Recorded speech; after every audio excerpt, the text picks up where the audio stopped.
First, you'll notice that the utility tip has 20 pulling pockets that help to draw wax out of the ear canal instead of packing it in deeper like other products on the market.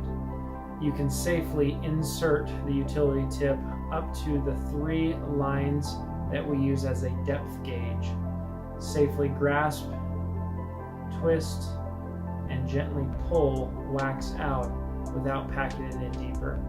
As you'll notice, by keeping the fingers at the depth gauge, you're definitely at some distance from damaging more important ear structures, such as the eardrum, which you can see down here. Through independent research, I was able to find that hydrogen peroxide has a very interesting property compared to many of the other ceruminolytics on the market.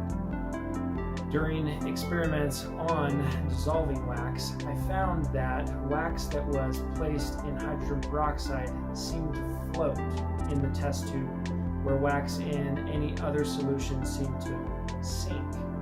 I find that very interesting and very helpful in cleaning out earwax. Imagine this ear canal full of wax. If you were to lay with the ear up and fill this canal with hydrogen peroxide, you would safely see the wax travel up to the opening, and then that allows for a more easy access and removal with the utility tip.